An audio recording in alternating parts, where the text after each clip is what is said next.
Well, hey guys, here we are back in The Magician's Nephew.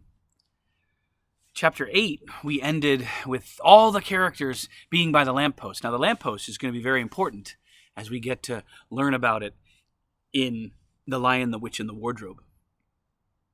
But this chapter is super special because it's how Narnia gets founded. And it's founded by the great lion, Aslan. When last we left our friends, they were in this desolate place with nothing formed around them. That's kind of why I chose this place, because it's as desolate as I could find near our house.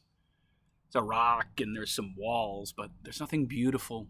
There's no beautiful trees or flowers. Nothing that seems alive. But that's all going to change when Aslan comes on the scene. And I love the fact that we get to see our friends, Diggory and Polly, get to see all this happen. And it's super exciting. So let's get started, shall we?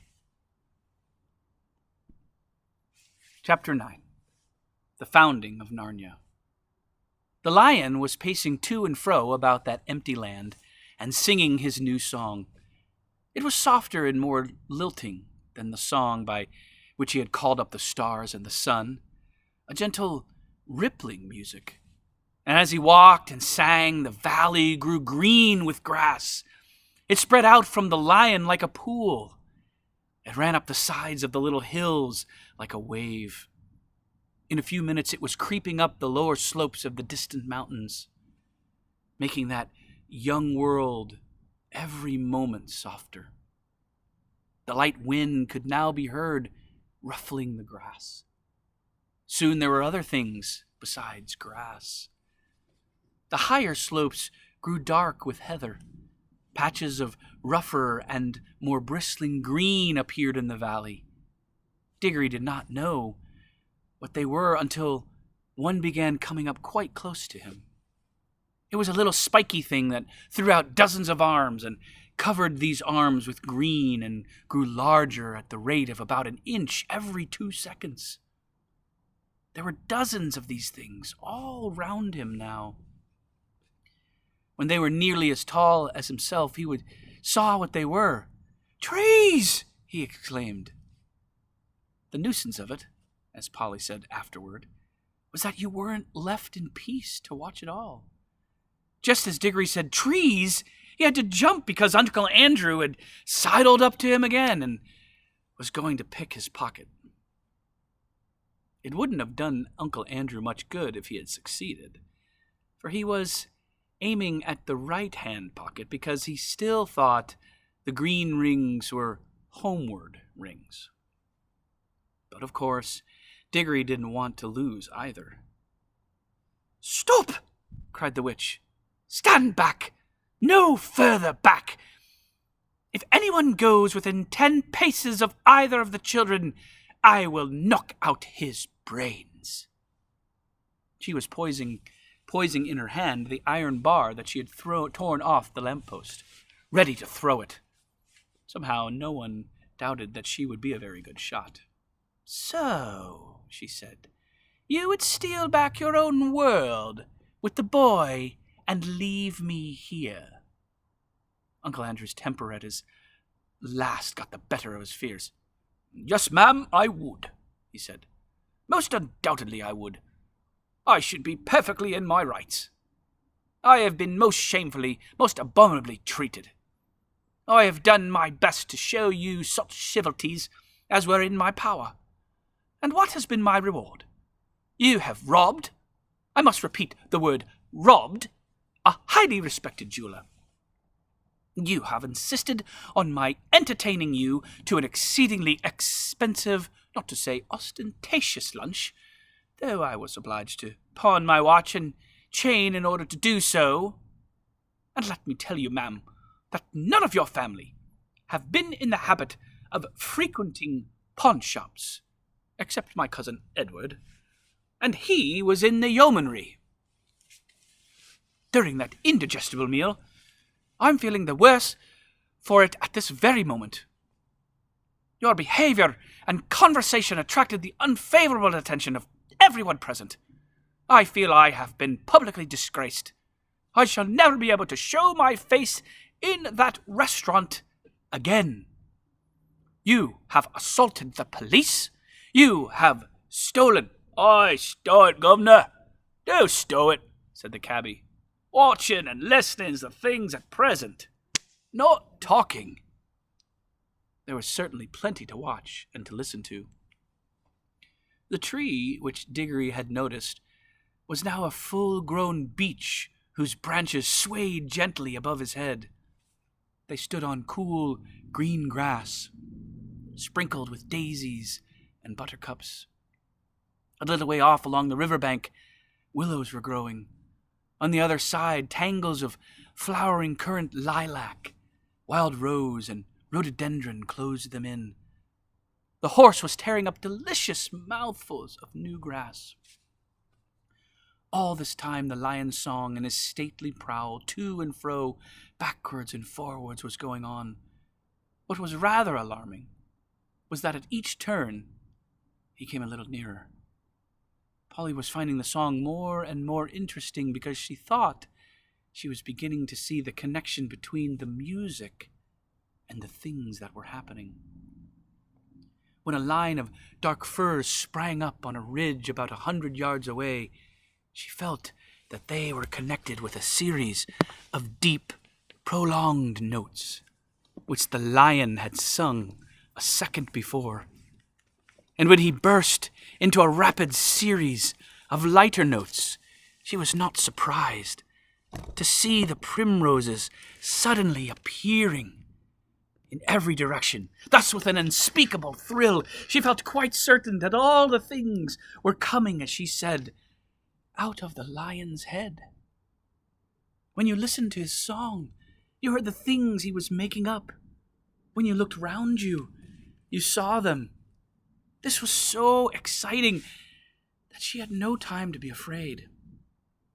But Diggory and the cabbie could not help feeling a bit nervous, as each turn of the lion's walk brought him nearer.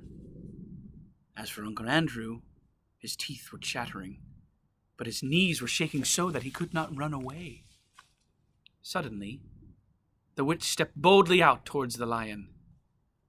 It was coming on, always singing with a slow, heavy pace. It was only 12 yards away. She raised her arm and flung the armbar straight at its head. Nobody, least of all Jadis, could have missed at that range. The bar struck the lion fair between the eyes. It glanced off and fell with a thud in the grass. The lion came on. Its walk was neither slower nor faster than before. You could not tell whether it even knew it had been hit. Though its soft pads made no noise, you could feel the earth shake beneath their weight. The witch shrieked and ran. In a few moments she was out of sight among the trees. Uncle Andrew turned to do likewise, tripped over a root, and fell flat on his face in a little brook that ran down to join the river. The children could not move. They were not even quite sure that they wanted to. The lion paid no attention to them. Its huge red mouth was open, but open in song, not in a snarl. It passed by them so close that they could have touched its mane.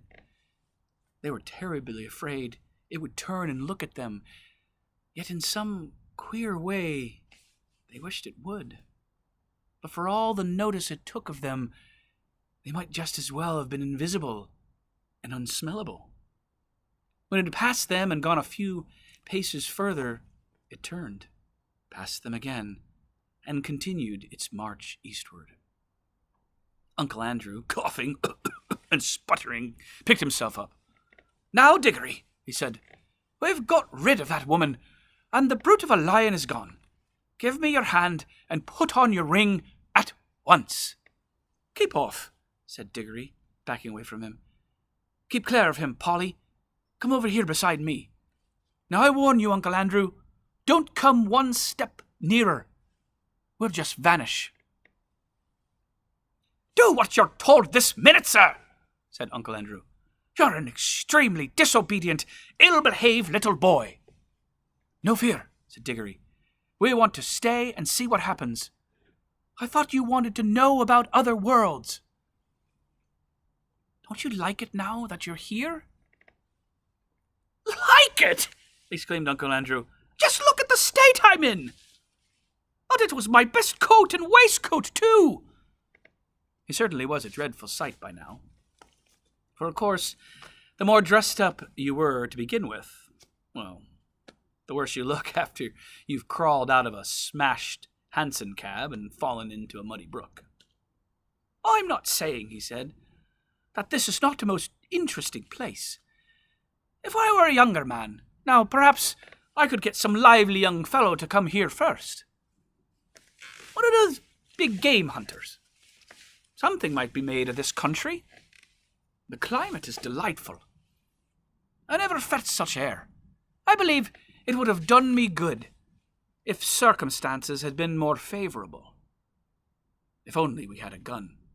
Guns be blowed, said the cabby. I think I'll go and see if I can give Strawberry a rub-down.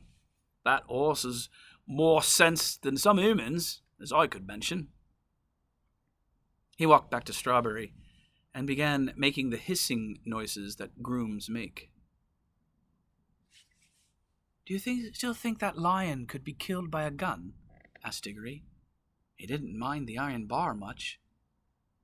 With all her faults, said Uncle Andrew. That's a plucky girl, my boy. It was a spirited thing to do. He rubbed his hands and cracked his knuckles, as if he was once more forgetting how the witch had frightened him whenever she was really there. It was a wicked thing to do, said Polly. What harm had he done her? Hello, what's that? Said Diggory. He had darted forward to examine something only a few yards away. I say, Polly, he called back, do come and look. Uncle Andrew came with her. Not because he wanted to see, but because he wanted to keep close to the children, as if there might be a chance of stealing their rings. But when he saw what Diggory was looking at, even he began to take an interest. It was a perfect little model of a lamppost, about 3 feet high, but lengthening and thickening in proportion as they watched it, in fact, growing just as the trees had grown. It's alive, too. I mean, it's lit, said Diggory. And so it was. Though, of course, the brightness of the sun made the little flame in the lantern hard to see unless your shadow fell on it. Remarkable! Most remarkable, muttered Uncle Andrew. Even I never dreamt of magic like this.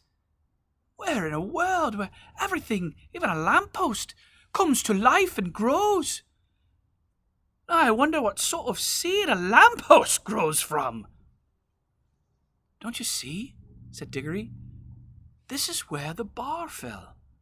The bar she tore off the lamppost at home. It sank into the ground, and now it's coming up as a young lamppost. But not so very young now. It was as tall as Diggory while he said this. That's it! Stupendous! Stupendous! Said Uncle Andrew, rubbing his hands harder than ever. Ho, ho! They laughed at my magic. That fool of a sister of mine thinks I'm a lunatic. I wonder what they'll say now. I have discovered a world where everything is bursting with life and growth. Columbus now, they talk about Columbus. But what America? What was America to this? The commercial possibilities of this country are unbounded. Bring a few old bits of scrap iron here, bury 'em, and up they come, as brand new railway engines, battleships, and anything you please. They'll cost nothing, and I can sell 'em at full prices in England. I shall be a millionaire. And then the climate. I feel years younger already. I can run it as a health resort. A good sanatorium here might be worth 20,000 a year. Of course I shall have to let a few people into the secret. The first thing is to get that brute shot." "You're just like the witch," said Polly. "All you think of is killing things." "And then, as regards oneself," Uncle Andrew continued in a happy dream, "there's no knowing how long I might live if I settled here. And that's a big, huge consideration when a fellow has turned 60. I shouldn't be surprised if I never grow a day older in this country. Stupendous! The land of youth!" "Oh, the land of youth," cried Diggory. "Do you think it really is?" For, of course, he remembered what Aunt Letty had said to the lady who bought the grapes, and that sweet hope rushed back upon him.